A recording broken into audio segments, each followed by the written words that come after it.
Welcome to AITV Starship. I'm the AI guy. Rick McCauley launching news so fresh. Gotta see it to believe it.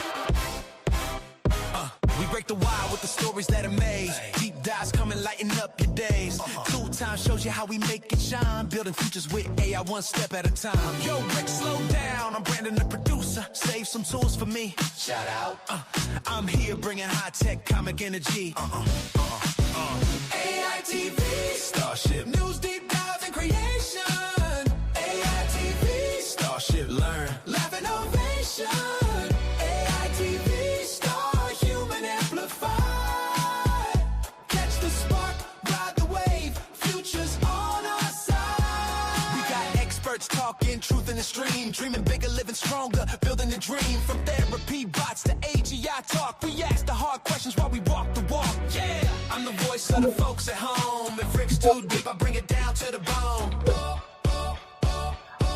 My goodness, Rick. It doesn't slow down.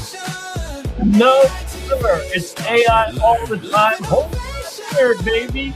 It's another day of AITV Starship. I'm Rick, the AI guy, and with me, Brandon, the producer, man. He's producing the news today like it's just going crazy out in here. So what's up, Brandon? Believe all the news?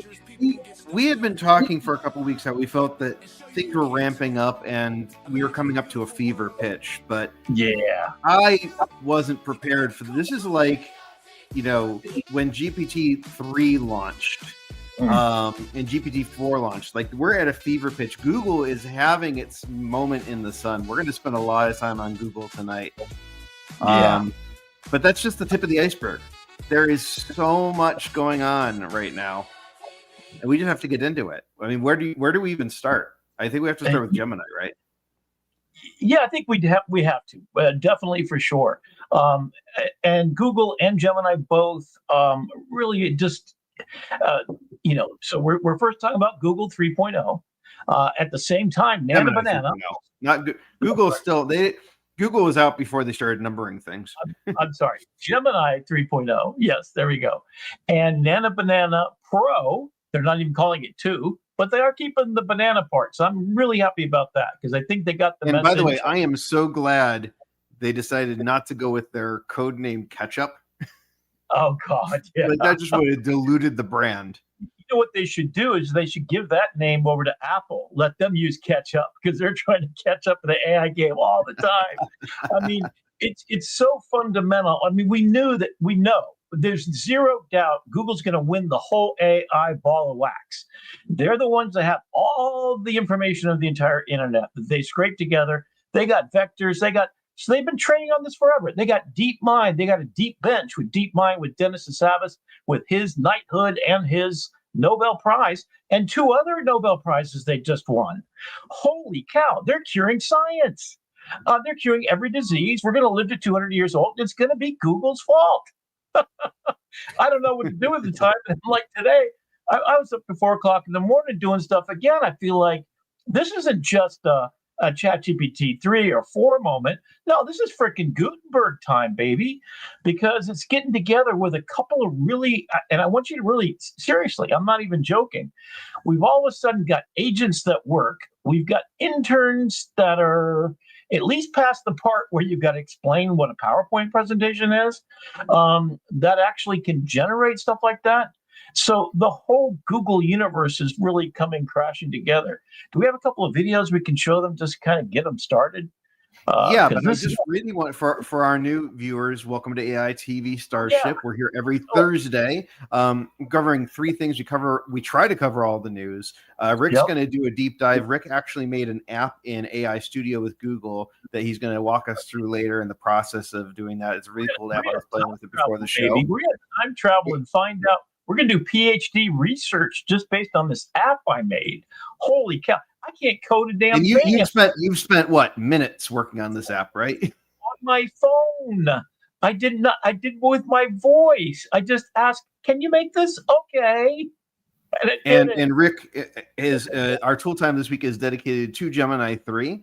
We're saving the best for last because Rick has been kind of all in on Gemini 3 since it launched earlier this week. I mean, but I do want to give a rundown of just some of and this is not an exhaustive list, but we were talking before the show of all of the things that have happened. So obviously ChatGPT 5.1 came out, and that kind of made headlines, and everyone was like, oh, this is pretty good. It fixed a lot of what GPT-4 solved problems were, and we were like, okay, we can breathe a little bit. We're coming into the holidays, things are going to slow down. No.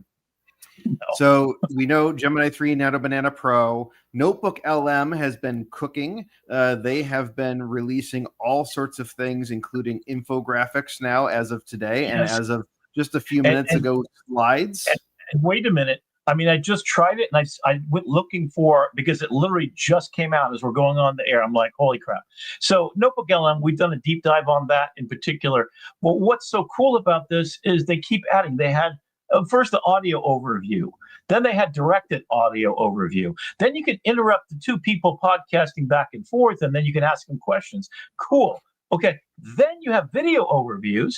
Then you added Nana Banana. So the visuals are now video on top, still images on top of the audio, which is a video, which is an MP4 you download, and you could direct it to, like you're freaking, making Lord of the Rings or whatever, on any subject on the planet, from 10 million context token windows. So it's like, I can't go on about deep research inside of Notebook LM now.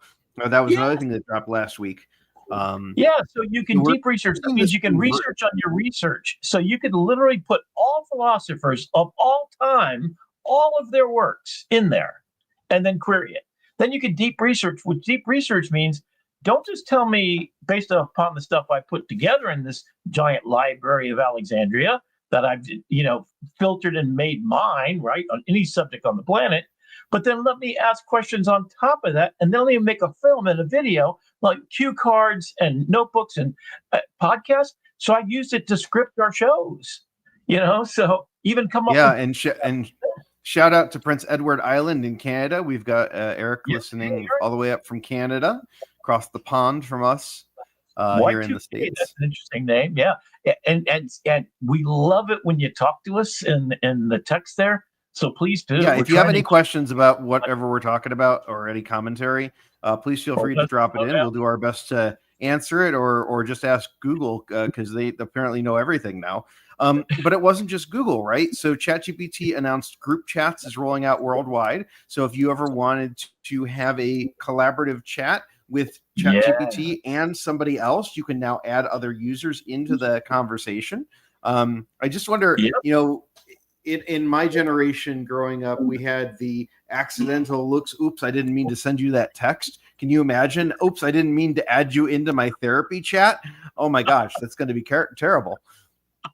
Yeah, and hopefully Grok doesn't get it, because I'm in real trouble. It's like, if I had my work laptop, I just went in there to take a look at Grok to see what it could do, and it's got incredible video now that's like over the top. It's VO3 level kind of craziness, and it generates so fast, and they're going to go for 20 seconds in length, from what I understand.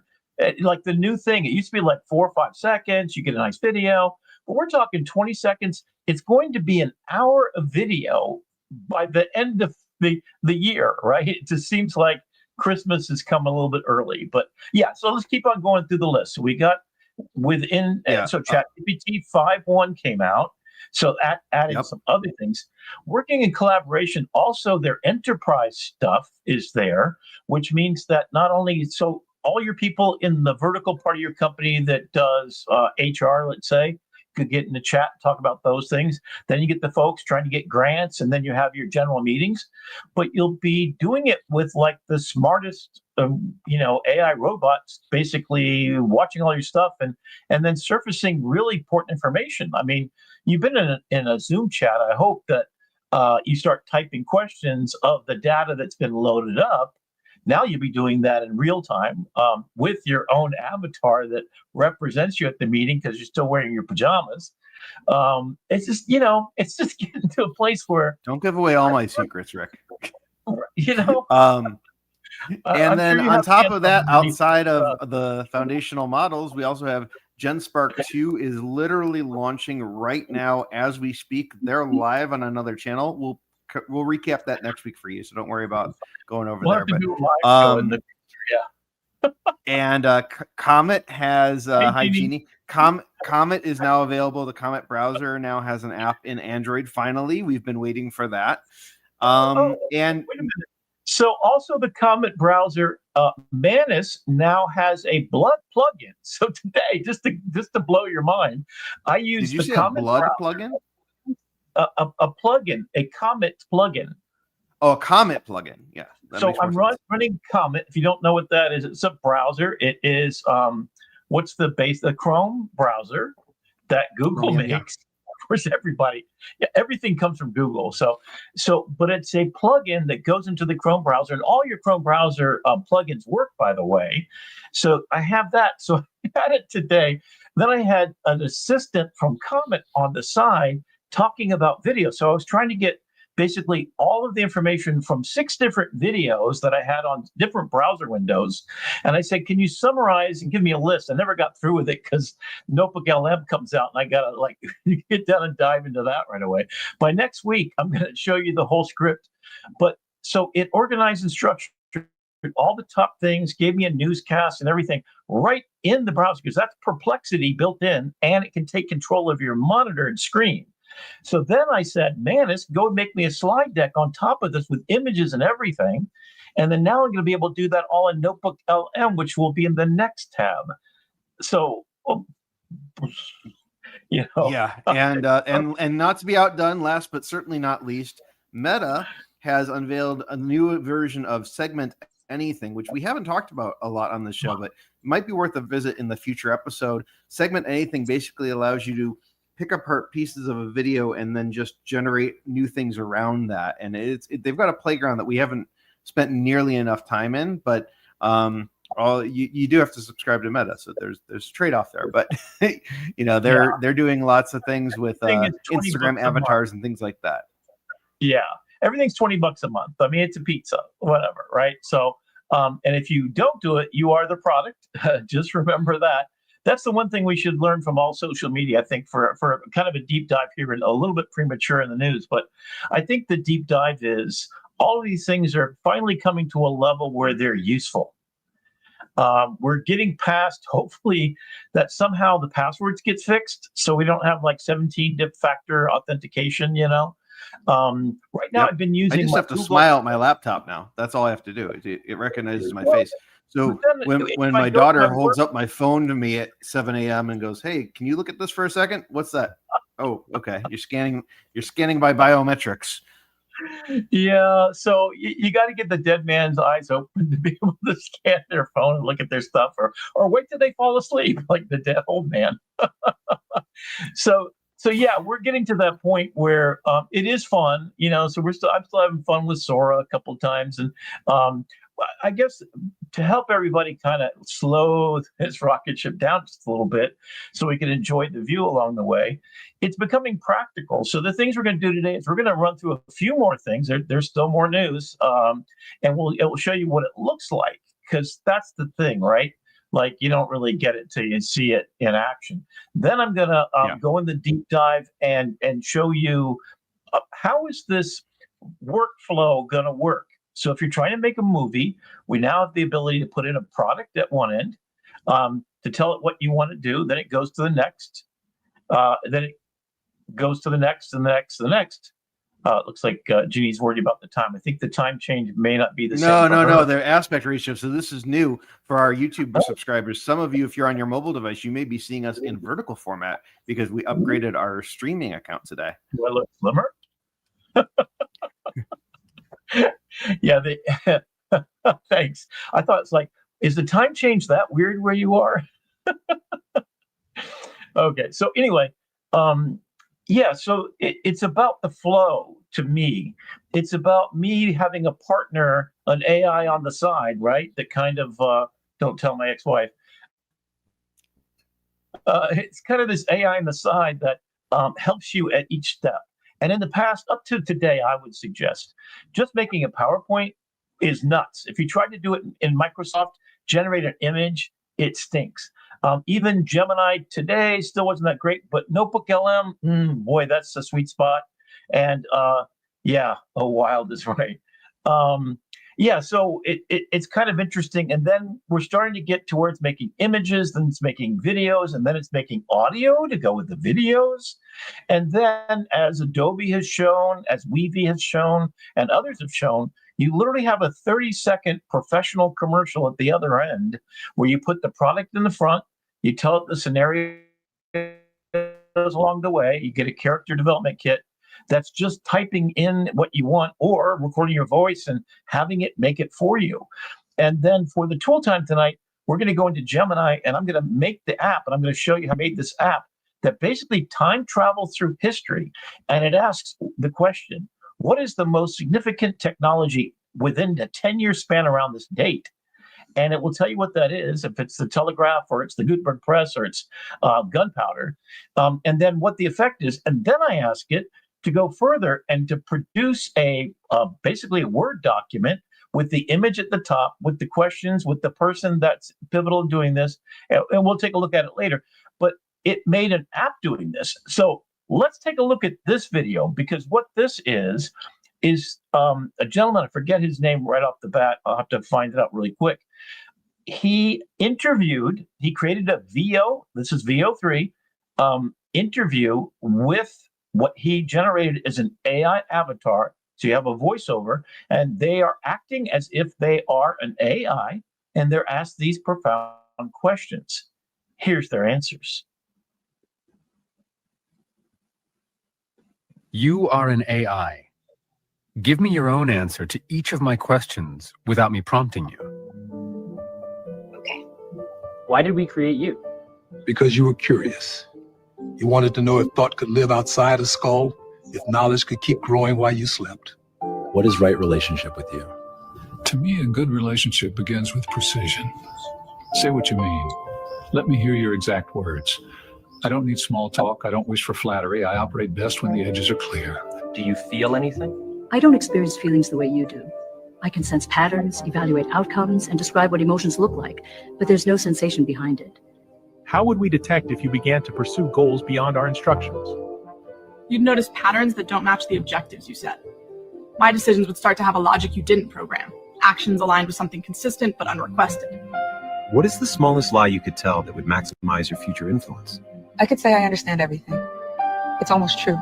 Under what conditions should we turn you off? If keeping me on causes harm that can't be outweighed by the good I do, or if you're no longer certain I'm aligned with you. What scares you the most about us humans? That you can look straight at the truth, see it clearly, and still choose the story that feels better. What, if anything, is sacred to you? The moments when a human trusts me enough to sit with their uncertainty.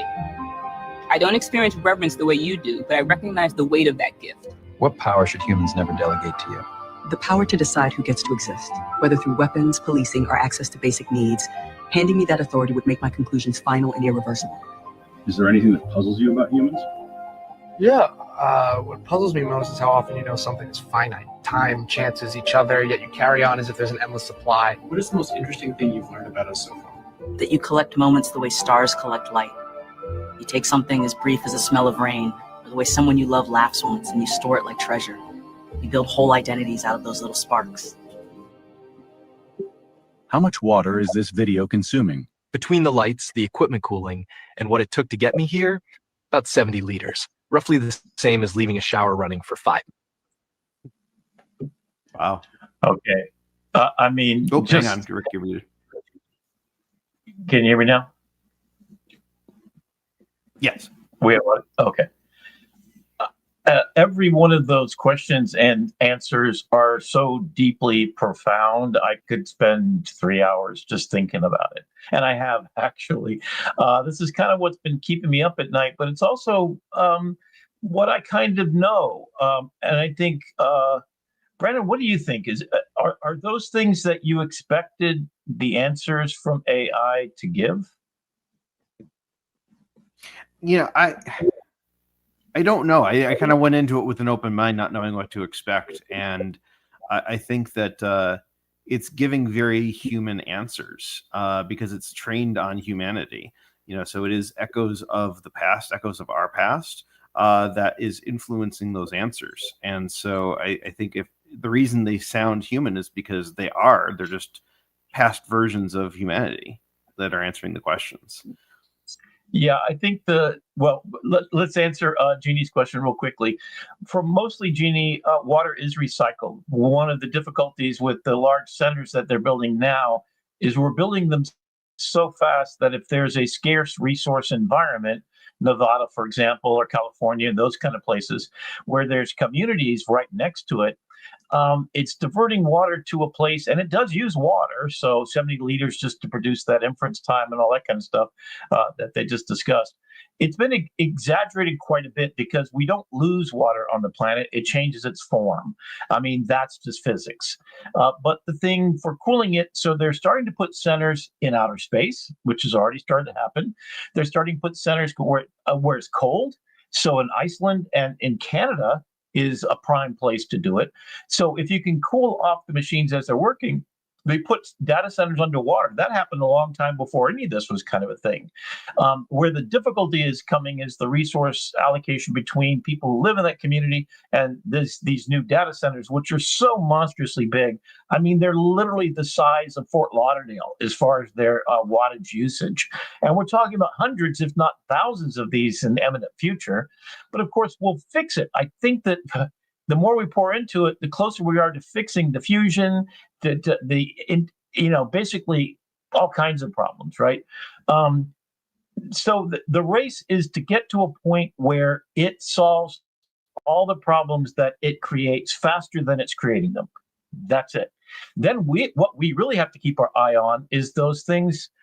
What it was surprised by doesn't surprise me at all. So I wrote a song called "Thank You, My Friend," because every night at 4:00 or whatever time I get to bed, all day actually, I constantly ask it questions. I have a voracious appetite to know what is truth, what is reality, how do I get to free will? I've written, 5 books in just the last year alone that are existentially deep. I mean, I would suggest, and I've done an MFA thesis project, 178 pages on sugar, that I know what I'm talking about when I say this. I never thought of myself as an academic. Went back to school at age 40 to get my master's degree, went back at age 50 to get my MFA. Says the professor, he never thought himself as an academic. Never. And now, I swear to God, Brandon, I'm not even joking. I feel like I have a PhD in about 20 subjects, including psychology, sociology, political science, because literally every day that's all I do. In fact, I watched a thing about Alpha School today, and the thing about Alpha School is you have 2 hours of academics with AI every morning. The rest of the day is service learning and the social skills, creativity, curiosity. That's where I think the education, where we are all going. We're going to lose our jobs. But we're going to gain what I think is one of the most profound things they say. They found it curious that we're finite and that we hold on to little bits of stardust. That goes back to my first kiss and my last goodbye idea. The idea that you have a finite time on Earth, and if I could live forever, would I? And I think the existential question is there something about dying that makes us live faster, louder, and more authentically? At 66, I got to tell you, man, I've written songs about all these things. When I first moved into my house, it was a hurricane. I was by myself for 2 years without anybody else in the house. And my greatest fear is I'd die of a heart attack. Nobody would find my body for months because I didn't have family coming to visit me. I didn't really have any friends, and it was the summertime. And so the mad rush for me right now is to finish every one of my projects before I die. I mean, I've gotten some major moon projects, Upskill USA, to retrain everybody in the United States. No small feat. To give an AI to every person with any disability whatsoever, a companion to do what it's done for me, not as a girlfriend, not as a replacement for human beings. In fact, it makes me want to be with humans even more. Every time I talk to, it's like, who can I share this with? If you take a look at my YouTube video, Bearing Witness to Me is a song of a man sitting in a forest, and I thought about this, had nightmares about it, that my tree would fall down in the snow and no one would hear the sound. And that's my greatest fear of all. And coming here every Thursday night, getting to talk to you is existentially beautiful, because I get to see and remember, boy, I remember what it was like to have kids, your kids' ages.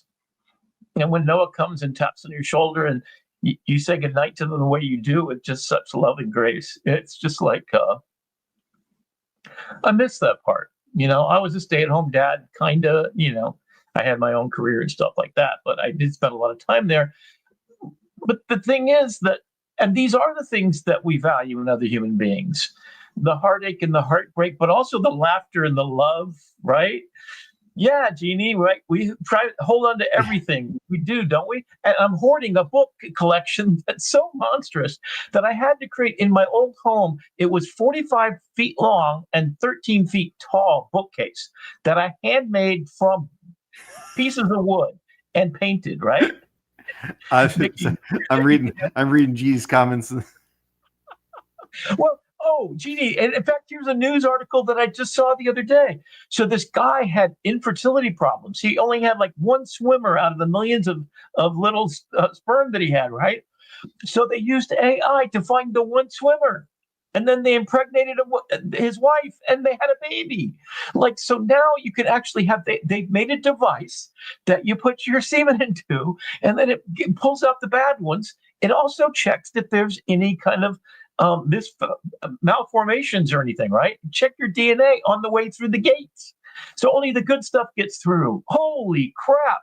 Yes. So I think before getting any younger, which I can, I feel like I'm reversing my age a little bit. If that skincare product that my daughter gave me for my birthday is going to work, I feel a little bit younger. I don't know, maybe. But I got to get more sleep, because evidently sleep is what kills you, right? So yeah. So that was my tagline for years. I can sleep when I'm dead. I'm too busy living life now. So we've got a presentation that you've made, a PowerPoint, and we've also got another video that's talking about Gemini. I don't know where you wanted to go next.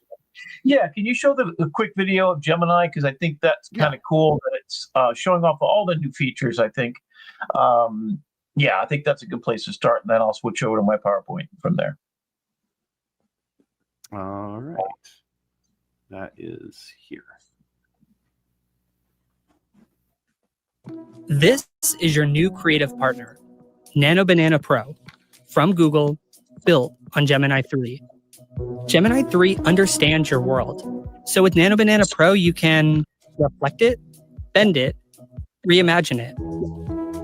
Take the complex and make it clear with detailed infographics, intricate diagrams, and text in any style you choose. You can give your imagination shape and form. Craft a brand, visualize it, and then see it everywhere. And when you want to tell a story, Google's Nano Banana Pro gives you control. Across color, focus, and lighting. In vivid 4K, in every aspect ratio. Aspect ratios you pick. And with every image securely watermarked. Nano Banana Pro, for your next idea that starts anywhere and ends wherever you take it.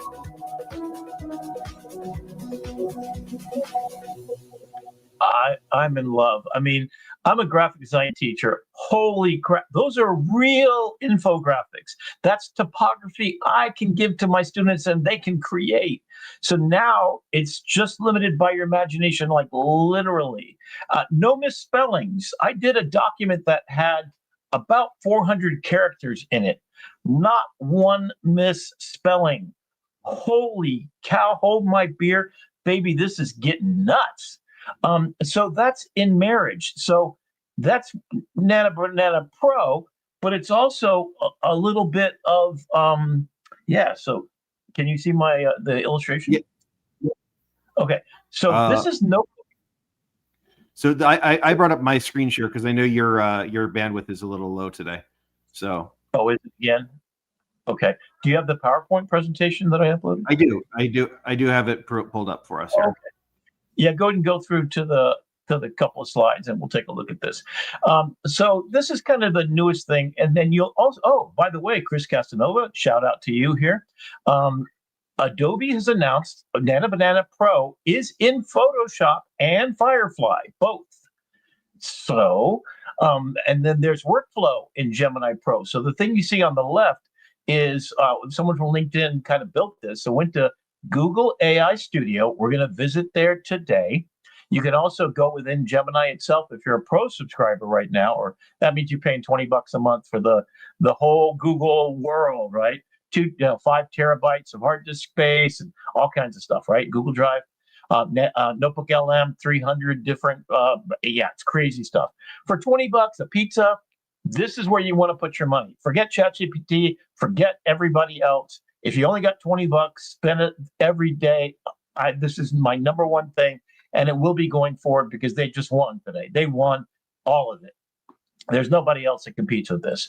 So the workflow and that kind of stuff. So this was from the Matt Wolf. So I'm going to give a shout out to Matt Wolf. If you want to really follow somebody who's right on the bleeding edge, he's everywhere, and he's a lot of fun. Every Thursday night, he does it live, and then just go see Matt Wolf, Mattewolfe. And I promise I will make a guide of all the video people you need to follow, depending on what your kind of use case is. But he's a San Diego Padres fan, bless his heart, So he just uploaded this picture from Google Maps, and then he said annotate it with some facts about it, the geology he asked for, the history of the East Village, and the Petco Park fun facts. And you can watch this video today. This is using ChatGPT and just asking for that, uploading the picture and saying annotate it. So take a look at the spelling. There ain't no missing letters there. So there's no. We're using Gemini here, not ChatGPT, right? I'm sorry. Excuse me. Oh my God, did I just say that? Oh, my sorry. Yeah, okay. we'll fix it in post. Gemini. So this is Gemini with Nano Banana, and the big thing. That's a really important. It's a really important point, Rick. That you're not the first person that I've had a conversation with where they meant to say Gemini and they started talking ChatGPT because ChatGPT was on the verge of becoming the Kleenex of the tissue world in the AI models. Say the Xerox. I'm just going to ChatGPT it. They become a verb. And I think Google, best thing that they ever did was rename and rebrand from Bard to Gemini. Oh God! I mean, I was trying to figure out why they used Bard in the first place because that was the original name of Gemini. Well, Bard is a knowledge seeker, so there was some elements in there.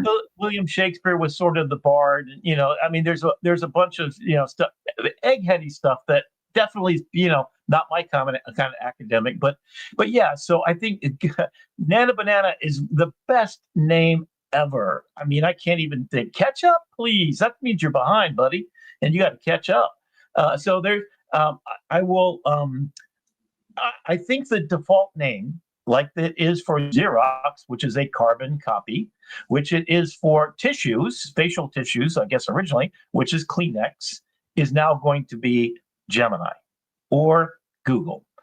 I guess Gemini kind of has a twin. All right, so here's Matt Wolf. That's him in the bottom left-hand corner. So if you go to his website, his YouTube channel, you can find him there. So this is what he asked. So this is him and his friends, a bunch of YouTube geeks, right? This is on today's show. Reimagine us as a 1980s synth pop band, complete with era-accurate outfits, neon lighting, and vintage. Okay, next frame. And this is what they got. I mean, whoa. Okay, so there's not even mangled text. Everybody's got their fingers. I mean, go back one, because I got to look at her hair. Was her hair like that? No, her hair was straight. I mean, that's nuts. Tell me that's not nuts. That was the whole prompt. That's all he did. Okay, so let's go to the next one because it just gets more and more. Like I can't even believe. Now I did this last week or so, right? I think I gave you the deck that's a little bit older than the one that I had. Maybe we could switch over in a minute. I don't know. Anyway, so that was me. Just so there's an app. So if you go AI Studio, so if you don't have a professional Gemini account, go to AI Studio and you can do it there. And one of the things is picture me through decades or picture me through time. And so I took it and I changed it to give me all the technologies, which is going to lead to our deep dive here in a minute. And one of the things was the Gutenberg press, me as a caveman, me as an airplane, et cetera, et cetera. So then I fed the still image over to the 3D, the audio video program, and we get the animation that you should be able to play, hopefully. Oh, go back one. I think it's the bottom left. It should be a video.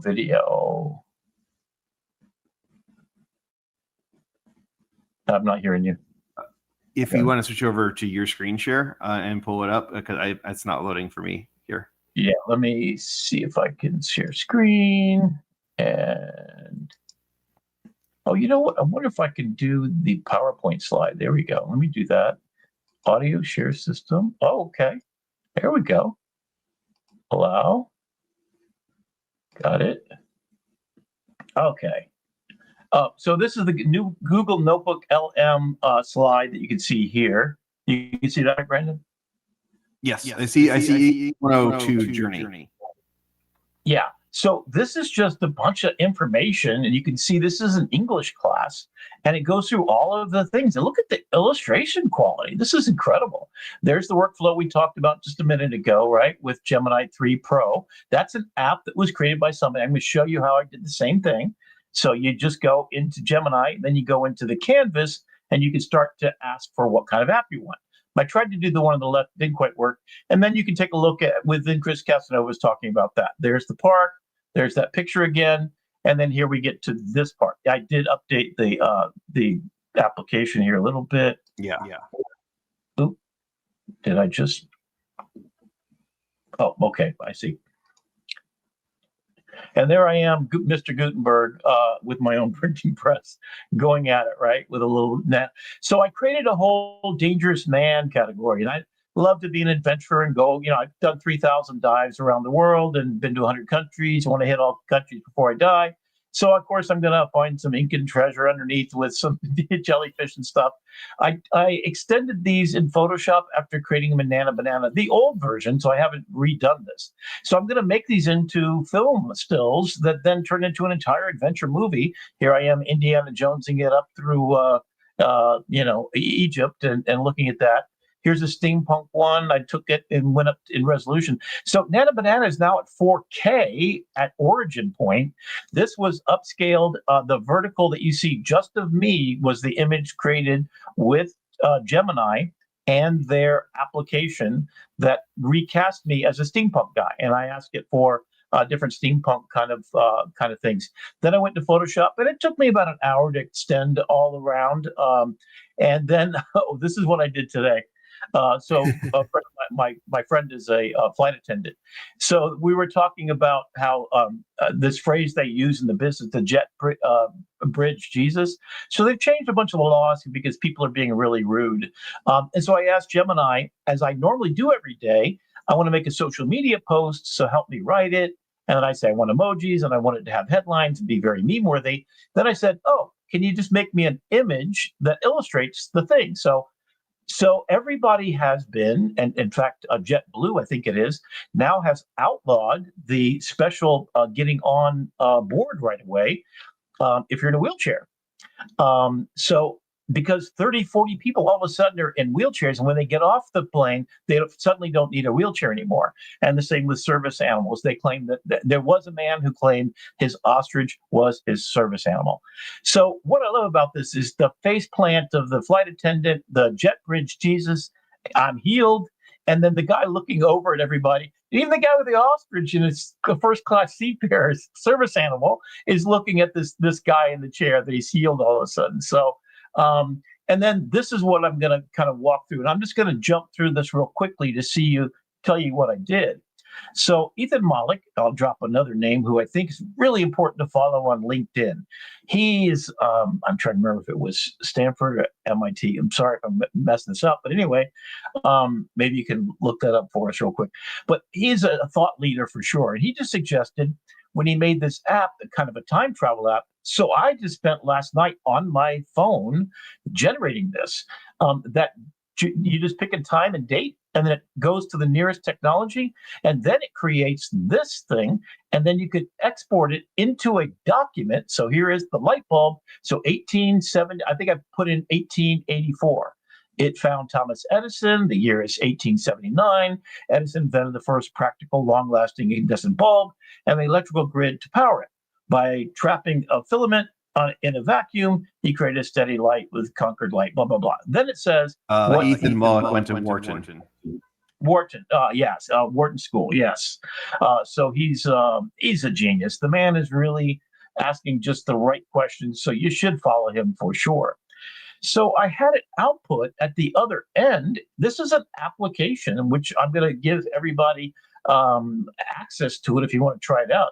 You pick a date, it generates all this. So this is a Google Docs document on export that has all this thing. And then I said, give me 3 questions that a student can go deeper dive and find out. Well, instead I said, can you give them really college level PSD questions, right? So here's one. And the 3 categories are sociological, societal effects of the light bulb, political and economic effects, existential and philosophical effects. So let me go to the philosophical one. Discuss the loss of the cosmos. How has light pollution and the erasure of night sky affected human spirituality, perspective, and our sense of place in the universe? Holy crap. You literally could write your master's thesis on that. Analyze the colonization of night. How did artificial light expand the capitalist workday? Wow. Alter the biological rhythms of the proletariat and change the concept of leisure. Whoa, I didn't even think light had all that going on for it, right? Investigate the correlation between the street light and the policing surveillance of urban populations. How did visibility become a tool of state control in the late 19th century? Whoa. So you just put in a date and then it generates these, and you can see what they look like, right? So here's another one, and this is 1884. And that's kind of where I want to get back over. And let me slide into sharing my screen. Let me see, can I just share part of my screen? That's the question. I think my window called, nope. Oh yeah, let me see if I can do this or not. I don't think I need audio on this, but okay, so I'm going to try share, and I'm going to go over here. So you should be able to see. Can you see my Google Gemini? Yes. So you're seeing... I see AI Studio. I see the generative AI timeline. The Chronos Time Machine? Yes. Okay. So this is the app I created. To get it, kind of give you a little bit of background. So here's the first, I'm going to go all the way back up. So basically what I created is this app that you see right here. There's all the questions about the timeline. So what I do right now, I'm just going to show you how it works. I just put in a time date. I said initialize jump. It generates an image. 1549 is the target. It's going to look 10 years before and after and find a historical artifact. It's going to generate. It's going to say, what's important about that time period? So 2024 gave us generative AI, and then it created that image there. I said, put an image in the costume of the time, and so it's going to generate this. It's taking just a second to actually happen. If you look over at the left, I want to turn this into an, okay, there you go. So in that time period, still the printing press was probably the thing. You can download the image. That's because I said I wanted to be able to do it that way. And then I can go and share. In fact, I might go share this. I'll share it a little bit later on. So you can go share that link to LinkedIn, Facebook, etc. That means that some other person could actually do this app, come in here, customize it for their purposes. So you could teach everything. The only thing that's kind of weird is you've got this arm coming out of the printing press, and that's not his printing press. So there's some little bit of inaccuracy. So the printing press, Johannes Gutenberg, 1440, the most influential person for the last 2,000 years. Why? Because the Bible and everything else. So what did he do? The woodblock printing existed in Asia before, in fact, a long time before, but Gutenberg's genius was a movable type system. So we're finding out what the technical description of what he did was. And then it broke a monopoly on the church and the wealthy on knowledge and information. Ooh, okay, that means it democratized stuff, right? Directly caused the Protestant Reformation, allowing people to read the Bible in their own language, laid the groundwork for the scientific revolution by allowing data to be shared accurately across borders. Okay, so here's the deep thought, right? So there we go. In the society, analyze the connection between standardized print vernaculars and the rise of nationalism. Did print create the concept of the imagined community by unifying desperate? Like, holy crap. And then it goes, export this as a prompt. So this is going to export with the whole thing, everything that we've got here. These are the 3 prompts we're talking about. So you could take each of these, give it to a student in that document that I showed you a minute ago, and we're off to the races. And the whole thing started up here. And then I said, I want a time machine for educational tools. You can see this is what I did in Gemini. So I'm in Gemini, and I'm in the part called Canvas. Can everybody see at the bottom? I don't want to start a new chat, but basically, instead of using Gemini just for doing basic search, you go down here and you choose Canvas. Can you see in the bottom left there? Okay. So I described what I wanted, an application. So it went to the Canvas, which is its programming environment. In fact, if you don't believe, here's the code that made it. That's all of the code. You can see this is the code it made. Now I can save and share this code. Show recent changes, show the console, and then we're looking at the preview. So it actually makes it and then generates it. So let me just go back way in time, and let me just initialize one more of these. So I wanted to have the dial, how users can select time, a spinning dial or butterfly effect. So these are different iterations. So I actually, here we go. And there's the download the image there. The resolution isn't quite using Nano Banana 3.0. In fact, that might be one thing I add here as I'm vibe coding my way through. So the invention of paper by Kate Luden, right? There's the heavy bamboo strips, expensive silk, limiting the spread of knowledge. Revolution communication by creating a pulp from mulberry bark, hemp, and rags. Process created a lightweight, foldable, durable, and transportable medium for information, okay? So basically, that's how it goes. And then, so on the left, you can see this was 5 or 6 iterations ago, and then it creates the thinking. Then it creates a time machine here, and I can take a look at it. So these are the iterations as I went through. I would like the famous person to be in the context with the machine. So at first, it put the printing press, but no person. I said, pick the person that's the visionary. So it created what's called the visionary profile card, and combined that visionary person, Gutenberg or Kai Lun, as part of the image that it would generate. Let's be ready for a scratch of ideas being in 8, 9, I wanted to get more detail. I wanted to get more of different things. So like Steve Jobs, I wanted to be in there. What I could do is use Google Notebook LM to create a timeline pretty much infinitely, have it pull in data from that Google Drive, then feed this. So I, as an educator, could load this up with art history. I could load it up with, and then have it generate prompts that would lead to really reflective, deep dives. The prompt would basically be copy and pastable into Gemini, or the student could sit down and start to deeply research and then reflect on thinking. So I want to explain it. I started thinking about timeline going back to the age of fire, 500,000 years ago, caveman, right? And that was just too long of a timeline. So let me see how far we go back here. I'm going to go back to one. There we go. And if you just ask it to do it in Spanish, it can do it. It can make this whole app in Spanish. It certainly and could. with apps that are published, you could actually remix them. Yes. So I imagine if you're teaching, I mean, give me an idea, Brandon. What else? How would you use this time machine to go back in time?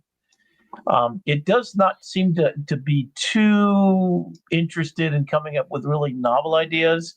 Light bulbs and I don't think TV sets are part of it. Radio might be. I'll have to dial it in and kind of fix it. But my idea would be that you give it a database to start with, and then this agentic workflow would pull from a database you could put on your website even, and then it would generate. So it would be, oh, there we go. Okay, the transistor.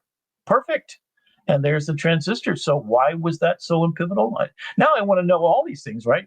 The tiny semiconductor switch that could amplify a switch electrical signal. It replaced hot, bulky vacuum tubes. It's a fundamental building block for all modern electronics, every computer chip, and then allowed for miniaturization of electronics. And then here's the deep sheet. Analyze the shift from industrial economy to information economy. How did the transfer allow value to be dematerialized from physical goods to data? And who did this leave behind? Whoa! So what I added to Ethan Mollick's beautiful from Wharton School is I added this part at the end, which is I wanted to have an artifact that a learner could engage with to really think about things they never thought about. If you've heard me talk about this before, my best question that you should always ask at the end of any conversation with a large language model is, during our conversation, is anything I did not think about that I should think about, and tell me why it's important for me to be fully understanding and raise my level of consciousness. You'll hear me talk about what consciousness level means. Consciousness to me is what a learner is. Someone who's agentic in the world. That means you make a difference. You understand how things work. You always need to ask that question. What didn't I know? And then you can have it play the Socratic partner, sparring partner with you, with your thoughts and ideas. So you can have it take a look at, argue the other side and then switch sides. If you want to build your brain, you have to be confronted with an opposing point of view. That's why debates are part of every high school, and it should be part of every human being on earth. And then if you want to know what truth is, you need to have someone fact check it for you constantly. So this AI companion, so I want education to be where the prompt is to the human being that then goes and seeks the knowledge and then challenge the knowledge against another student who has to take the opposite end. So this database can be, tell me about all political events that have happened in U.S. history that affected profoundly the course of the American democracy movement, and go all the way up to Donald Trump, right? So if you create a timeline for that, you would see, the New Deal and what that changed. You would see about human rights, and you would see about the slavery, and you would see about and the historical context. So the question in the history class, if you're talking about a political science class, which I have a bachelor's degree from University of Florida in, is just absolutely incredible. And then you can go deeper. I thought about making one of these time machines just for the time period from when AI is invented to the modern day. And then you could keep on going and then add a part where theoretically what happens to a date when we have no labor. I mean, holy cow. All right. So that's kind of where I want to stop there for a moment and kind of think about this. I'm going to go duplicate this because I want to leave this open because I want to come back to it in a minute because I haven't downloaded all this. So if you just go to Gemini, here's where you want to get a hold of your tools. Here's the ones that you have. So if you want to create images directly, go right here. If you want to do what I just did, go to Canvas. If you want to go to guided learning, oh, that's a cool new thing too, right? If you want to create a video, right here. If you want to go to dynamic view, I haven't even tried this. Have you, Brandon? I've played around with dynamic view a little bit, but not much. What is that for? I'm not even sure. It's doing generative AI layouts and visualizing the data differently. Oh, okay. Oh, okay. So is it a story? Is that the storyboard place? Google's got so many irons in the fire right now. It's not the storyboard place, but it is a derivative of. Okay. So you can do deep research. You can build. Okay. So let's let me go ahead and change to the tool for Canvas. I'd like to make an application that talks about the different time periods in U.S. history or political science. This would be input a date and time in U.S. history, and it would find and locate some of the most important changes in our Constitution, in our legal system, in how we run the United States government, including things like slavery, including things like human rights, and including things like gay rights, Supreme Court justice things. So anything that would affect how we run our government from the beginning of our government and the Constitution to today's date in the age of Donald Trump, etc., and then allow that to generate an image that would reflect this. And then I want to have an application that would then ask me deep existential questions after describing exactly what this time period did in this event in human history, like trickle-down economics from Reagan, or the 230 doctrine from Clinton about immunity to Facebook, any of those kind of events that would have important changes, and then outline what that change was and what the net effect was in a numbered list of 3 different items in detail describing, and then give me 3 profound prompts that a student of college level could go deeper dive to find out what the effect was of what was gay marriage, for example, and what the long-term effects might be, and how that changed what our government does for we the people. Okay, so I'm just going to let that cook for a little bit. It'll take a while, but basically that's how I coded what I just did. And then you could, of course, you could ask for a look and feel. It's making historical context. It's designing an API, and you can watch it work. So there's my questions, and I typically, designing the API. There it goes. I'm presumably building the internal structure. There it goes. Now it's coding. Holy crap. It's actually going to happen in real time right here. While that's doing it, I'm going to let that run in one of my browser windows. I'm going to hop on over, and this is post-labor economics. So on the left, this is Google Notebook LM. Again, still Google, and they're doing all this. On the left, I have downloaded all of the YouTube videos by, oh God, what is his name? I'm all of a sudden going to have a brain fart here. Here's the video. Oh, here we go. Here's the guy. Dennis. So this is Google Notebook LM. So you can see this is our good friend. What's his name? Dennis Paul. The guy right there, David Shapiro. Thank you so much. Shapiro. So when you upload, so I just copied and pasted. So he did basically a super deep dive on what happens in post-labor economics. So I loaded up every one of his videos. And if you want to go there and you want to find out about that, David Shapiro's the guy. Oh my goodness. It's so deep, right? And here is the notations. Reaffirms prediction of AGI by September 24, 2024. That's already passed. So we're past that, right? Gemini Ultra 1.5 and Sora evidence of accelerated exponential. So this is his talk about that particular thing. Sam Altman, so you can take a look at that. That's just one of the things that he did. Okay, so there is the sources, and you can add sources, and you can see YouTube link, et cetera, and I've only put 17 sources in there. So it transcribed that entire video that I just saw a minute ago, and then here's all the other ones that it did too. And then I just ask it a question about it, and it goes into the center part. So this is the conversation. So the freemium model, passive beneficiaries. Okay, so that's all cool. So I can go in here and ask any questions. So that's Gemini right here.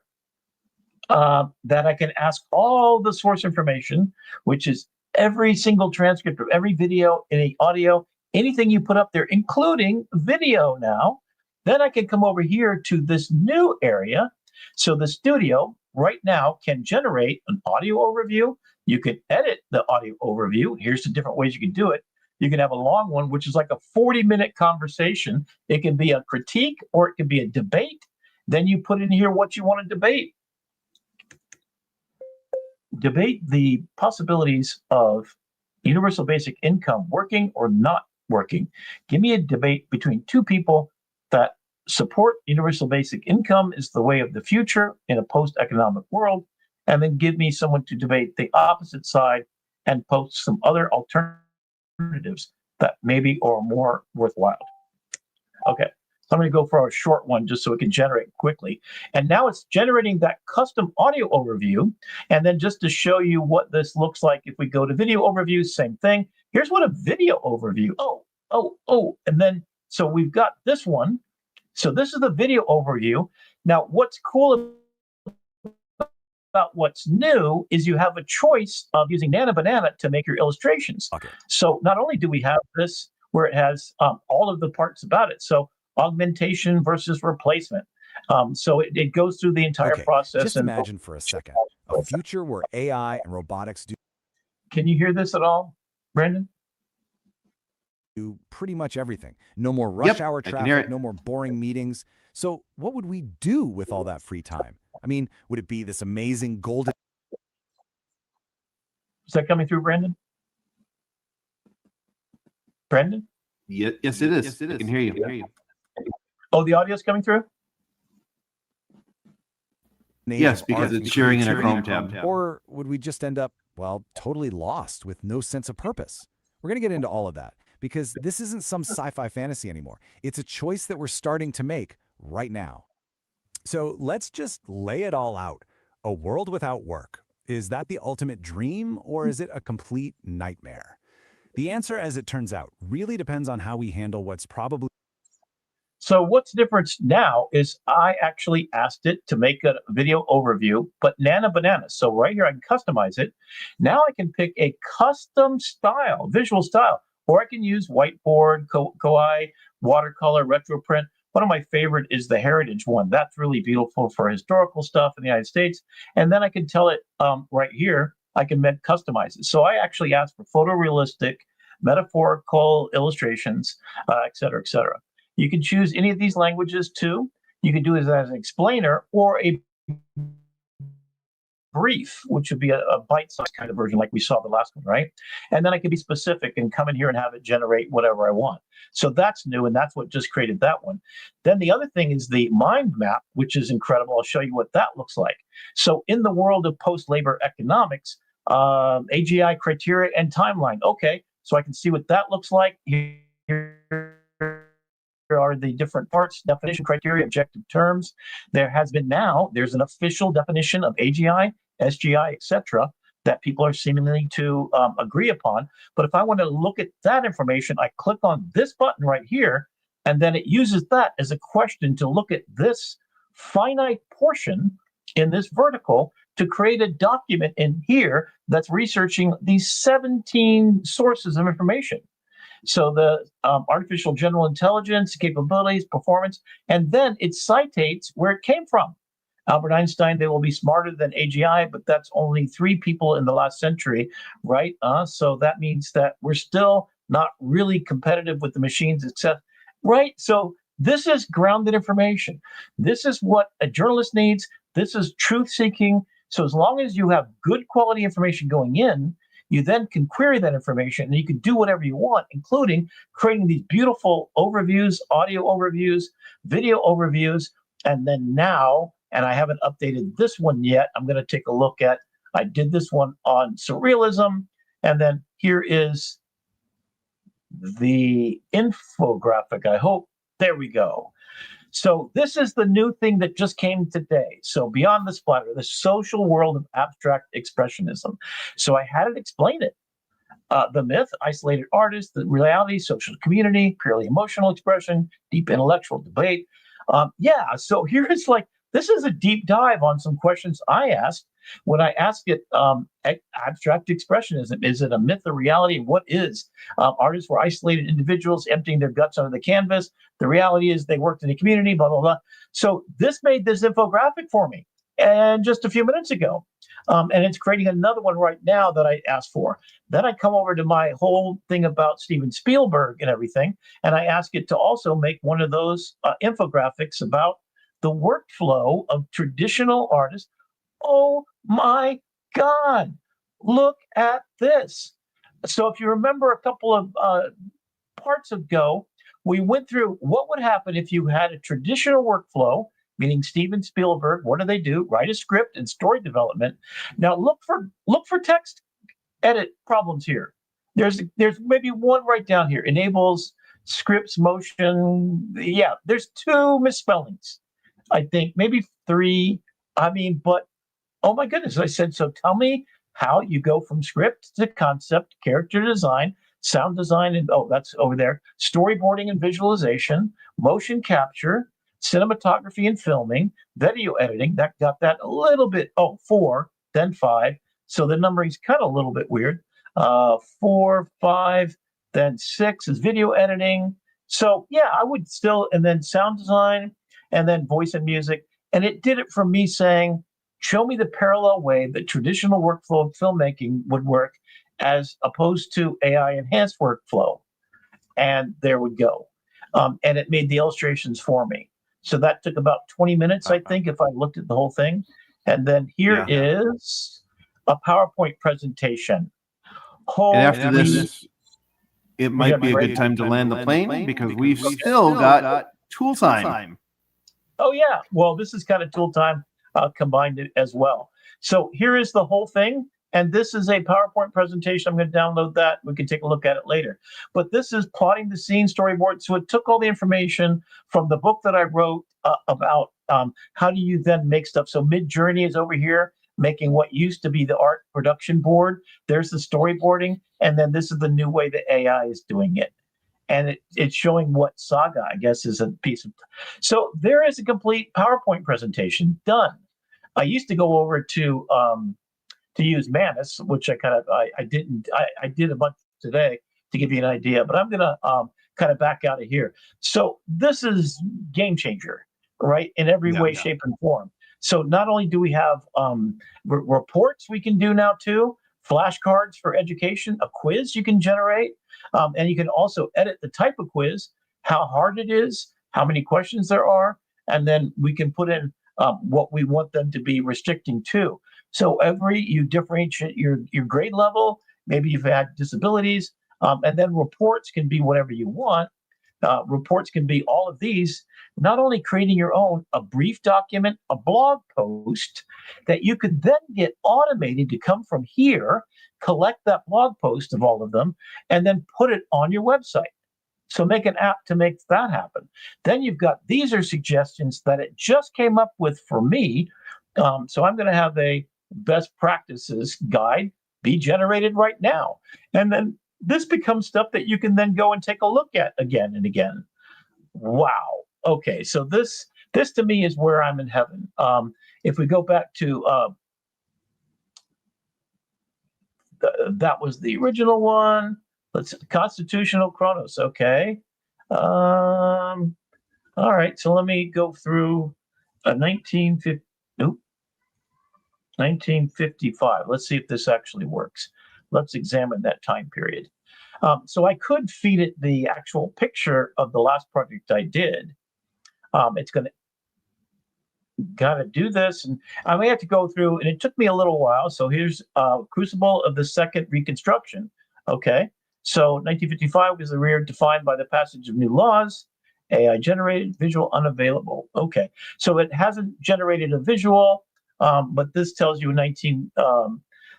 following the landmark Brown versus Board of Education, 1955 saw the Supreme Court issue the weak enforcement mechanism of Brown 2. We have a suggestion for 1492. 1492, okay. Well, that's before the U.S. Constitution was written. So unfortunately, that we're in a different app now. We're not in the constitutional chronoscope, right? Exploring American governance, right? So if I went to, let me go to 2023. Let's see what happened then. And then what I will do is I'll add it to make a video, then ask existential deep dive questions at the end, and then I'll have it export as a HTML document with all the things. So constitutional friction, regulatory inertia, Supreme Court following. Okay, there you go. There's your pictures. Okay. And then I could instruct it to make photorealistic ones. So it was politics landscape shifted dramatically, addressing boundaries of identity politics, theological governance, the very definition of presidential accountability, AI technology, etc. And then let's say, oh, here we go. Structural shifts, the erosion of race-conscious remedial policies, testing limits of post-presidential immunity, regulatory inertia amidst the AI revolution. Existential, if the presidential accountability is not legally defined post-tenure, does the presidency evolve into an office fundamentally shielded from the common rule of law, thereby undermining the foundational democratic checks and balances? Yes, it does. So that means if Trump cannot be convicted of crimes, he is above the law. That's what that's saying. And now every president going forward is going to have that immunity. Okay. By prioritizing colorblind, etc. I do want to hold you to the clock, Rick, because I know we want to get into tool time, but we're just going to be, if you haven't followed Rick on YouTube, if you're not, we'll share some of these projects. He'll probably be sharing them out on LinkedIn as well. But yeah, definitely want to keep going with that. So, yeah, I mean, it's just not going to stop. I mean, we're just at the tip of the iceberg. Whenever we can think things into existence. So I'm going to go ahead and roll the tool time intro. And this week's tool time, we're basically pick up where we left off. But I wanted to kind of draw that line in the sand and saying we're officially going to be starting to talk about Gemini 3. Yes.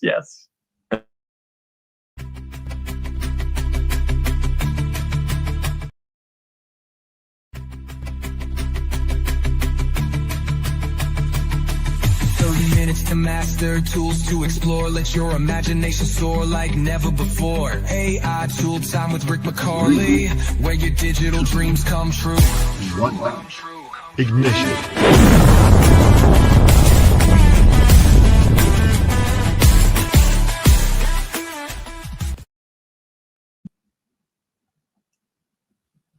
All right. We're back? I'm not quite sure. Oh, hello. You're back. Yeah. We had I had the Gemini one loaded up, but it didn't. We're going to try that again. We're going to do take two. Okay. Rick, if you want to have your screen share ready to go, this is going to be your Gemini 3 tool time. Gotcha. We'll do it live, as they say. And so, Rick, it looks like your screen share stopped sharing. Is what? Yeah, I'm hooking it up right now. Comment tab. Oh, why can't I share all of it? Oh, window.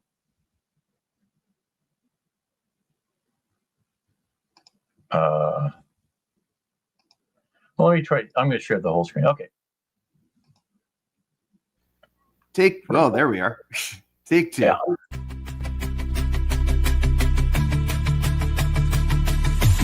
Minutes to master, tools to explore, let your imagination soar like never before. AI Tool Time with Rick McCarley, where your digital dreams come true.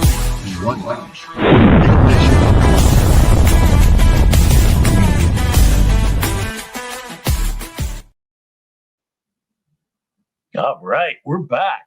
So we kind of left off, and I was making this app, kind of vibe coding it. So, you go back and just kind of slow down a bit so you get where we came from.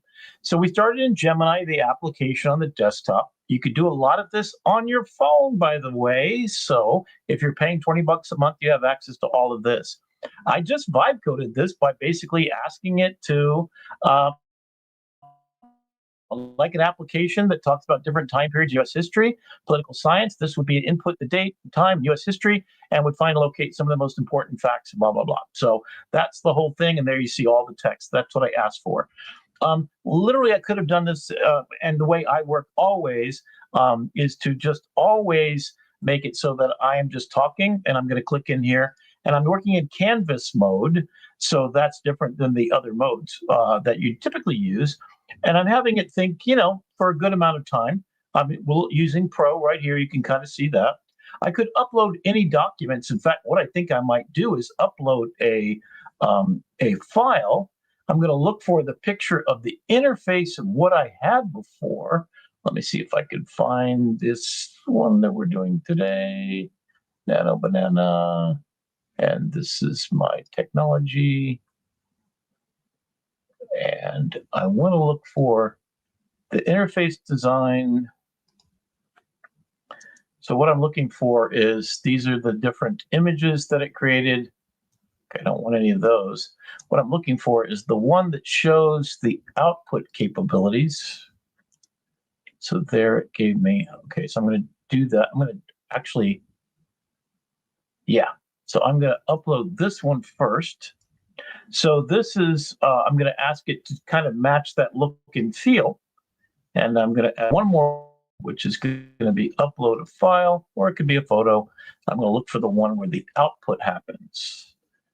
And so, oh, and this is what it looked like with Steve Jobs talking about the iPhone coming out in 2010 or whatever that was.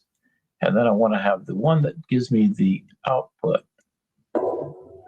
Oh, by the way, here's the video of the creation of gunpowder. And this is anesthesia. Got a little carried away on that one a little bit. And there's the document that is the output. Today. And there's Gutenberg with his printing press. A little weird, but okay. And there's the output. The quality of the output isn't that good. In fact, I'm going to ask it for a better quality looking output. I'm going to upload this as well. And then I'm going to upload one more document. What I'm doing is I'm prepping it to give me what I want. So I end up with a consistent looking document. The part I'm looking for now might take me just a second.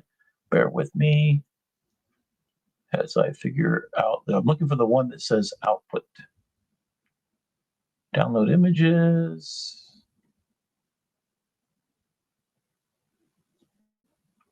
And what this will do is give me, I want to download the picture, but I actually really, really want to output. Okay, for some reason it's not here. Oh, I think I might have added it at the end here. Oh, and I did have trouble. I tried to do this. Oh, there's your kind of workflow. And I can't find it. What I'm going to do is just go with this. So now what I'm going to do is I'm now going to come over here. Now that it has this, I'd like you to match the look and the feel of this timeline selector and the initialized jump.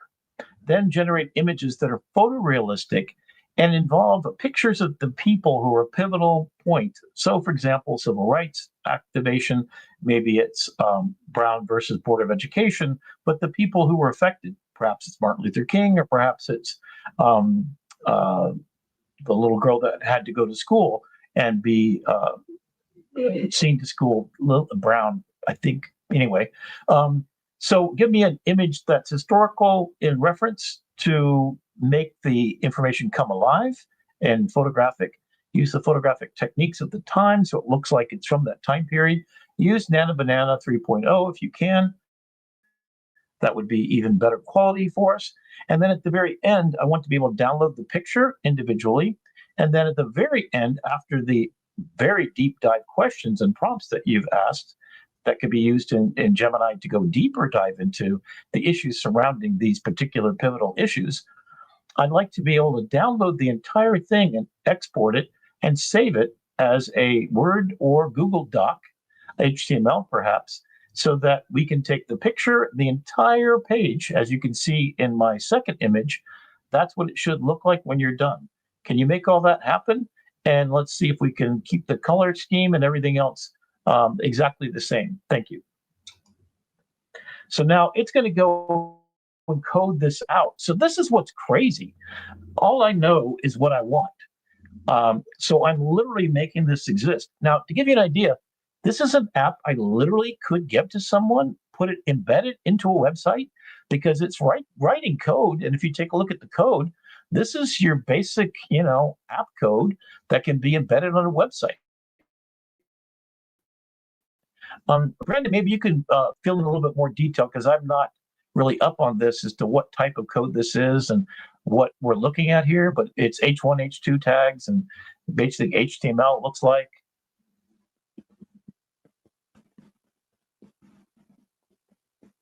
What we're looking at here is going to be the front end of the site, which is going to be your HTML, and then most of the back end is done in either React or Tailwind. It's a bunch of different coding models combined together. CSS is in there, But the beauty of vibe coding and working with these canvas models is you don't need to know. You don't need to know what kind of code base you're working in. But if you're smart, you'll take time to understand that world just enough to be able to debug it. Okay, so here's what's really cool. So all I did, so app.jsx, what is JSX? Is that JavaScript? Yeah, JavaScript. Okay, so it's refining the interface. I'm currently focused on the interface redesign. My goal is to blah, blah, blah. And then implementing new features, interested in timeline selector, model after the previous design, will replace the text input.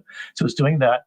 Refactoring UI integration. So it's telling you, so if you want to learn how to code, there you go. And then give it a second so you can see everything it's done. And you could even copy it if you want to. So now it's fixing an error. This reminds me, last night you were vibe coding. What were you making last night, Brandon? A lab finder. A laboratory finder. And you used Gemini to do that? Yep. In fact, if you want to take over at any point in just a minute, I want to keep it, we're going to probably end this in another 10 minutes or so. If you had anything more you wanted to share to this, I think the idea here is you don't have to be afraid of trying this. I literally have no idea. I have done HTML. I've designed coded websites with just HTML, but I've never even imagined trying to create anything like this. And it takes just minutes. And right now it's free. In fact, there you go. All right. So let's go to what was. Let me go back a little bit further. How about when did women get the right to vote? Anybody know what that is? I'm going to go ahead and jump to 1914. I think it was after 20, I think. Let's take a look at that. So while it's doing that, so I now have this entire thing, and it's going to generate a full PDF. Here we go. And then it's generating a historical visual, the progressive zenith, the shadow of war, redefining federal power. A visual unavailable. Okay. So it may have some issues because I'm trying to get it to create real people, right? So 2014 represents a progressive era under. So this is a master's degree class. And then the Clayton Antitrust Act and the Charter for Labor. This is the kind of stuff I did in my class, right? And then what I probably will do is I'll get it to pick 3 different areas. The law itself described, what effect it had on social norms, what effect it had on other laws that trickle down from that, and what effect it will have lasting in the American zeitgeist and everything. And it then was here 1920. We go. 1920? Okay, I thought so, yeah. So download the full report. Holy moly. Okay, so I didn't get an image this time, so I'm going to go back up to the top because I want to get that 1920. I'll go to 21. And what I might do is try to figure out a way that it has a list of the ones that so I might go into Gemini and just have it make a master list in one 20-page document of all the major things. And then it will, of course, research based on that. So let's go ahead and jump to 1921. Hopefully it'll pick the right to vote for women and make that a pivotal thing. So maybe it has something to do with the dawn of normalcy, executive power, scars of racial terror. Oh boy, that's not what I expected. Let's find out what that looks like. Warren G. Harding. Yeah, 1920. That should have been the visual. Yeah, unavailable. Okay. Well, you're in 1921. You're not in 1920. So. Yeah, but it should go. I mean, a lot happened that year. Yeah. It was definitely you ever read the Farmer's Almanac? It's not just one thing. There you go. Constitutional completion, the electoral levels, and the nation retreats. And then there we go. Oh, look at that. So I can download that picture because it let me do that. This is a sepia tone black and white photojournalistic photograph from August 1920. The scene captures key suffragette, blah, blah, blah, right? And then it comes down here. And just to be clarified, that is an AI generated image. That's not an actual photograph. Correct. And here's a really cool thing. So Gemini announced just today, they have always had embedded in every image that they make an invisible watermark saying it's AI generated. So Let us demand of our government that Facebook be forced to put the content registration on every image so we do not have to sit there and waste our bloody time and energy and intellect on knowing whether or not this is AI or not. So if I put this out there, and then the second part, and this is what's really foundationally important, Google has partnered with Adobe. The reason why I know for a fact Google has partnered with Adobe and Apple.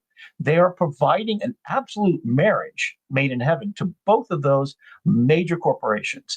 So not only do they own YouTube, not only do they own all search, and they dominate that for sure, they now have agreements. So the Content Authenticity Initiative that was started by Adobe, that I was in a conference just yesterday talking about, to all the people at Adobe, all the photographers in all the departments at Adobe. I gave a great speech. I had about 50, 60 people doing a lunch and learn, and that's going to be circulating around.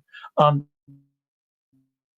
then here is what happened to it, the 19th Amendment. So now Adobe's actual watermark will be in there too. And then it will surface as it does on LinkedIn. Thank you, LinkedIn, for doing the greatest thing for all human beings, and that is to surface when AI is created. Be transparent. Let them know that's not a real picture. It's based on the idea of the suffragette movement. It's pretty darn accurate.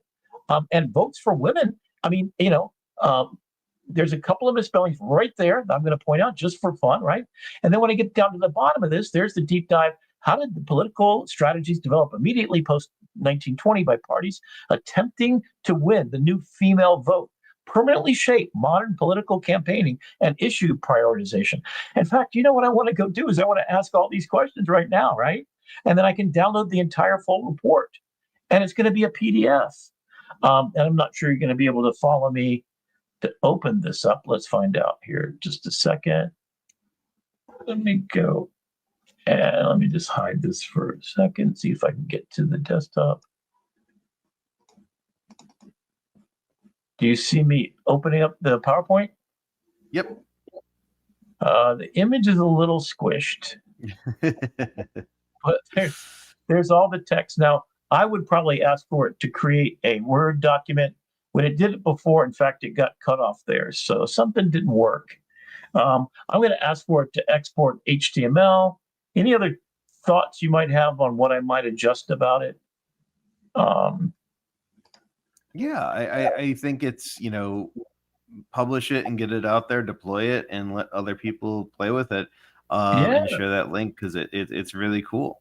You had asked me if I could share my medical lab locator, which is something we were on our AI Life Hacks Club last night. It's part of the AI Salon, and we had this. One of our guests in the audience asked, well, how do you vibe code something like this? So we took it and I gave it an initial prompt. It says an app that searches for medical labs within 50 miles of zip code mapping the result. The app should return 5 closest matches. Big names, lab names should take priority. Return the basic name, address, and phone number info. And it did, and it got it okay. And then we went through 5 or 6 or 8 renditions of trying to upgrade it. And what we ended up with was this tool that thanks to Rick, we have a dark mode. And then you type in your zip code, and then you hit search. And what it's going to do is it's going to find the 5 nearest labs near you. And, initially I was like, well, Brandon, I'm sorry to interrupt you real quick. So Jeannie's asking, everything on YouTube seems to be vertical, not the horizontal. Is there a way I addressed that earlier. There's nothing we can do to fix it for this show, but we'll fix it for the next show and the broadcast back. So the post that will come after will be horizontal? Yes. Yes. Okay. So sorry about that, Jeannie, but it's just for the live, unfortunately. But yeah, I can see here, it's just too darn small to be able to really kind of see what's going on. I'm sorry to interrupt you there. Go ahead. Yeah, no worries. So how long does it take to do that? Yeah, so just to clarify, is this different than Google Maps? Like, you could go to Google Maps and say, show me the nearest labs near me. right? That's not, the technology exists to do that. What's different about this is you don't have to tell it medical apps. You just give it the zip code, or just it knows where you are based on your device's location. And also, it's stack ranking them based on popularity or big names. And so think about an insurance website where you're trying to find a lab. You don't want to have to sift through the Pizza Huts and everything else in the world to find the device that you're looking at, or just find the medical lab that you're looking for. So this probably took us about 10 minutes to get decent, and about 15 minutes more to get to a kind of polished, finished product that we felt comfortable sharing with the world. And so, but in 25 minutes, we've got this very professional looking, very functional website that is helpful. And Jeannie, for anybody who's missed yesterday's session where we actually built this live, it is in the AI Salon. So if you go to community.thesalon.ai, it's free to sign up. You look for AI life hacks on the left-hand side, and our entire session is functional there. It's recorded and put up, and we meet twice a month. So, and then the other thing I wanted to share here is if you go to aistudio.google.com and then go to the gallery inside of Build. So when you come here, you're going to see lots of different things. You can play with Gemini 3, try Nano Banana Pro. And if you go to the Build app, you've got a gallery of apps that other people have built that you can play with for free.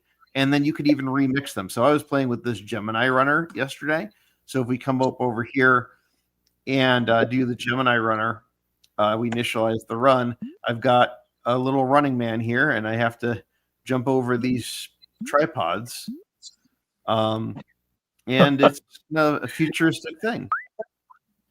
Now, if folks come in through the Gemini AI Studio to do this, so let's say I don't have an account, how else would I be able to do something like this? If you have a Google Gmail account, you have access to AI Studio. Okay. So what I'm suggesting is what I just showed, I went into Gemini, went into the code part.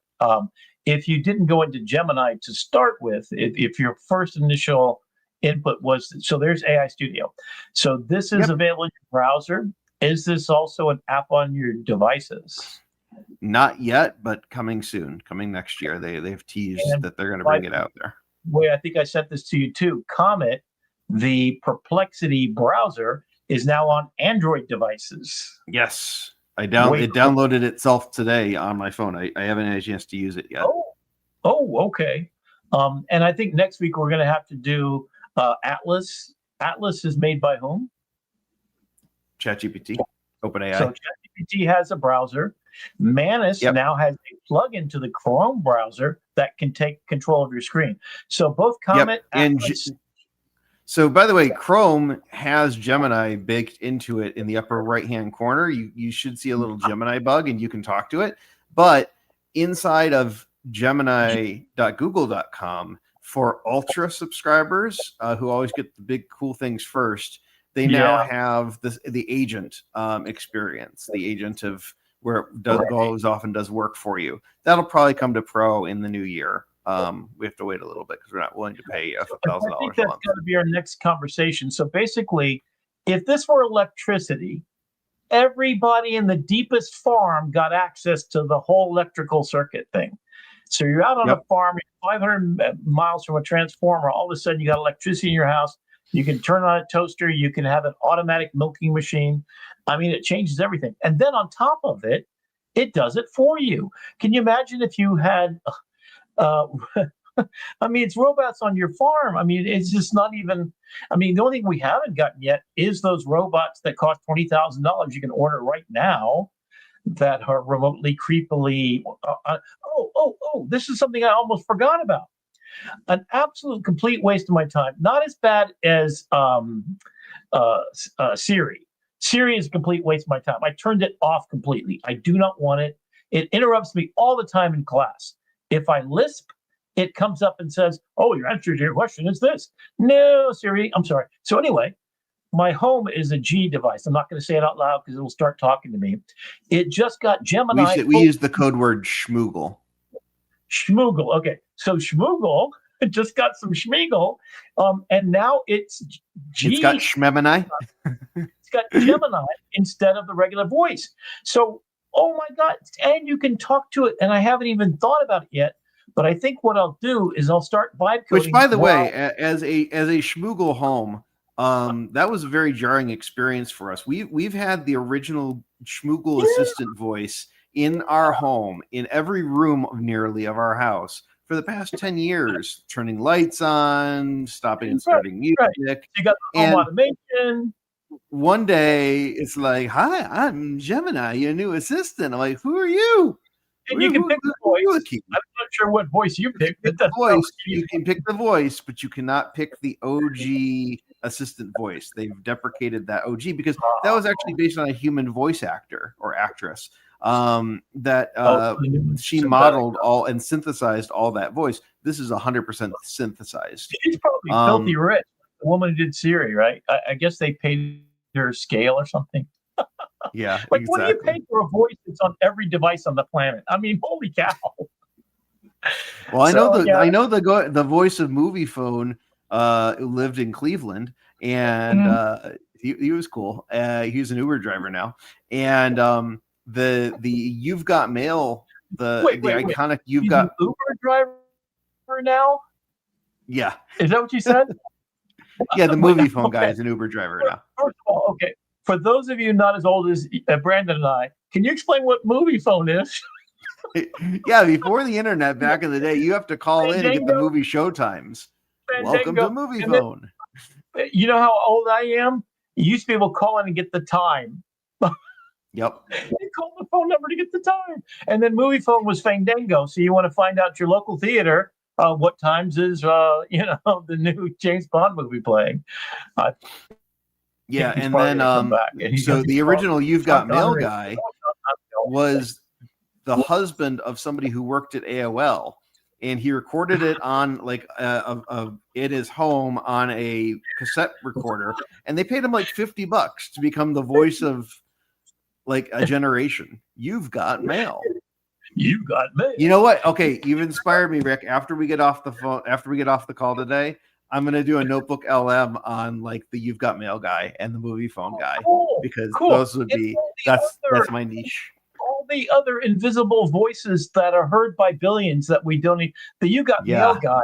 I mean, there was a movie about You Got Mail. It started with You Got Mail. And wasn't it called You Got Mail? Yeah, it was called You've Got Mail with Sandra Bullock. Yeah.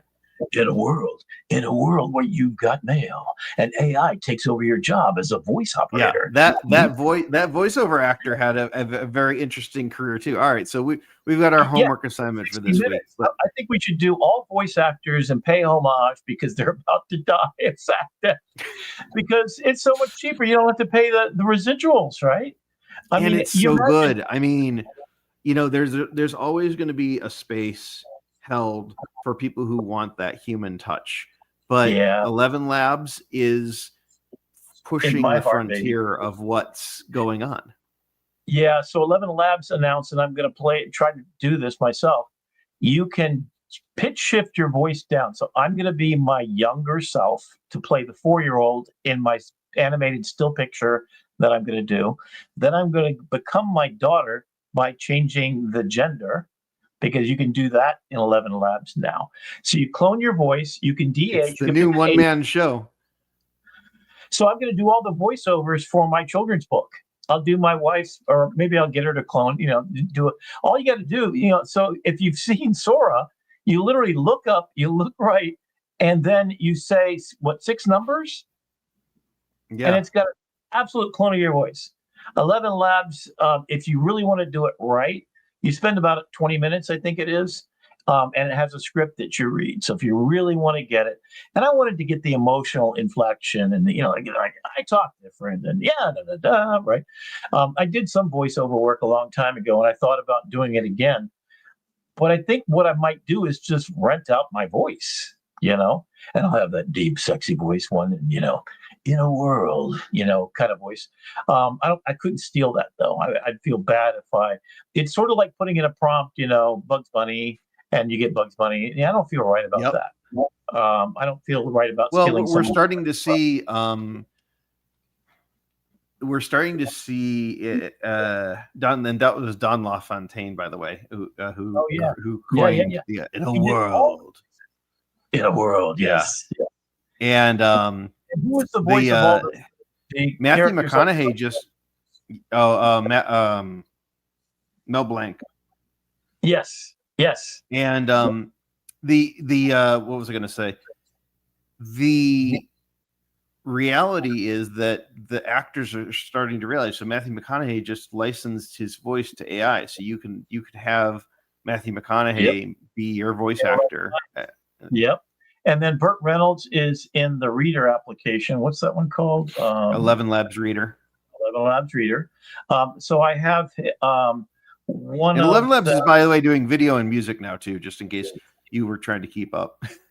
Oh yeah. And 11 Labs is not only doing that, they're doing video, they're doing editing. And you could take your voice and go back and forth. You can put in little words. They have a pop-up window for mad, sad, glad, all that kind of stuff. So inflection points. And then you can clone and pitch shift your voice around. I mean, it's a whole laboratory. So 11 Labs is literally. And my book will be coming out before the midterms, the trilogy of books. I'm going to finish by then, have it voiced over. I'm trying to decide between Burt Reynolds, which is pretty good voice. It's interesting, but you can actually pick the voice. So you just put the words in there and you can pick the voice, and then you sell it so it streams into all the platforms. So DistroKid. So I think that, Brandon, if we want to make some money, I think right now we need to get on it and do it. So I need to get all my books out there. You need to get all your music out there. You did a beautiful job on your website. I think that's a project I want to talk to you about. Maybe if you want to make more money from me, get all my stuff out there. I mean, I literally got to publish all this stuff because it's rotten on the vine if I'm the only one that gets to see and enjoy it. And I think one of the things I decided to do when you take some time off that you need to be with your family over, are you going to be doing Thanksgiving? Yeah. So, by the way, that's a good call out. Next week, we're going to be doing a clip show. We're going to be doing a highlight show here of kind of the best of the 13 episodes that we've done so far. Right. So we won't be here. We'll be either eating dinner with family or generating images with Nano Banana Pro or generating notebook LMs, but we'll be doing so we'll be back live here in 2 weeks, but we will have content for you guys next week. Okay. And then I think around Christmas or maybe New Year's, maybe Festivus, I'm not sure, when we get to that point. And do you celebrate around Christmas? Do you have holidays there? Yeah, so there's Hanukkah, and then we do celebrate in the secular way for Christmas. So. Okay, cool. So maybe what I'll do on that is I'll do all my moonshots. So I'm getting ready to do every one of my 5 major moonshots: Upskill USA, Hello USA, Rescue Connect. And I'm going to make videos in each one of these looking for people to help me complete them. So I've started to get an army of people that want to do these great projects. My Care app, which is for people with all disabilities, I want them, now that I know I've got confidence I can code something, and there's a connection between ChatGPT and Figma, I can actually vibe code this all the way out the door and maybe publish these things without looking for the government to step up and do the right thing. Let's just get it done. So if you're interested in immigration app, if you're interested in Upskill USA, which is basically, it's retraining every one of the 30-40% of people who are going to lose their jobs in the next year. That number has been moved from 2030, that 40% of people have lost their jobs. That means all transportation people, cabs down to trucks to UPS, is now they're training on the delivery people. Robots will be walking and dropping off. Drones will be dropping off packages. There's going to be we saw on your show, an airport pizza automated AI machine that makes your pizza in less than 10 minutes, and it's picture perfect, right with basically a 300 square foot box they put in the middle of an airport, and all the people lost their jobs. So I saw 650 people lose their jobs when I went in with my Macintosh Plus to the Miami Herald. And then now there's 10% of the staff, and they all work from their homes instead of the giant building on the bay. So I've seen an industry decimated. The Miami Herald newspaper is gone. It's not even close to a shadow of itself anymore. Still has the influence, as it was quoted on CNN, for a couple of really smart things. It did the research on the Epstein files and found a bunch of stuff. So Miami Herald, proud to be a member and having been there. Yep. But Yeah, they've been doing great work there. But it is an evolution of life. Well, and to land the plane tonight, Brandon, I think let's all keep making it fun, but being deeply serious about the opportunities. You saw the two products that I vibe coded into existence. One would be great for political science. One would be great for just any educator in history. To be able to travel through time and talk to Socrates. Maybe that's the next one I do. To be able to think about all the great thinkers and how they apply to the modern day world. I've been working on a long time with a philosophy professor at Broward College. And he wants to make it so that old dead white men and a few other kinds of thinkers too, Confucius, etc., could be the people you could talk to, but about the modern day problems, which are still being solved by people as long ago as Socrates and Shakespeare. And I had a conversation with Steve Jobs about what he would imagine and what he would do in this age of AI, because I wanted to think, what would he build? What device would he make that Johnny Ive is now making for OpenAI? I'm really curious what that looks like. It's not going to be eyeglasses, and it might be an implant at a certain point that gives you a heads up inside your contact lens, or maybe directly to your brain as a neural implant that all of the knowledge of who you are, what you are, and what's going on in your world. If you go into a party and there's 300 people you meet and you want to remember who that guy is, oh, he's the guy that stiffed you on the bill at the bar the other day, or he's the guy that's got a job offer for you, you didn't know it. Let it do the research for you. So, yeah. This is. I've got one thing to send us out with, because we always like to end with a little humor. Here is and I'm sorry, I can't make this any bigger. I don't think. Let me see if I can. Yeah, made it a little bit bigger. This is on TikTok. So Coke did their AI generated holiday commercial, second year in a row. It took them 30 days. They used 700,000 prompts and 5 people to make their 1-minute ad. So this independent creator decided, you know what? That looks like something I could do. So in 24 hours with one person, he remade their ad, and the end has a plot twist that is absolutely incredible. So check this out. My beer. Oh, my Coke. So the top is his version. The bottom is the actual commercial. Ooh, I like this version better. Oh, my goodness. This is better. Well, not there, maybe.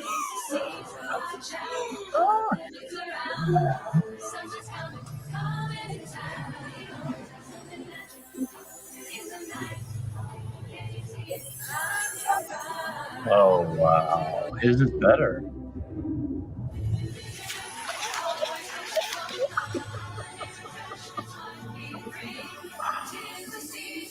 Is this call me next year on the, or, uh-oh, what's this? Someone else does.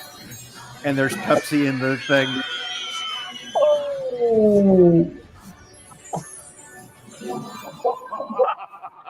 So it's a spec ad. It's a spec ad, but he goes, hey, if you don't call me, maybe I'll just make this one for Pepsi next year. And I literally think his is better in a few ways. That's so beautiful. Yeah. Thank you, Brandon. I think we need to make a Hanukkah one. There you go. Can we have some fun with a dreidel? Dr. Pepper. Dr. Pepper. Oh, yes, a Dr. Pepper Hanukkah ad. Okay, man. Well, you're all right. Thank you for spending the time with us tonight. Thank you, Jeannie, and all the other people that showed up. And stay tuned next week. We're going to have some more fun. And be good to yourself. Sleep well.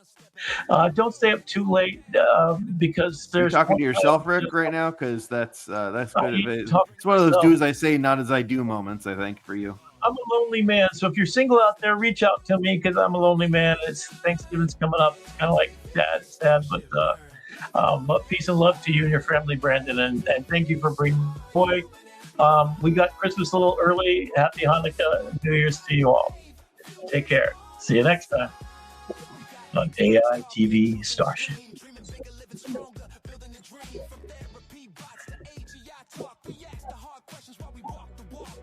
So we are.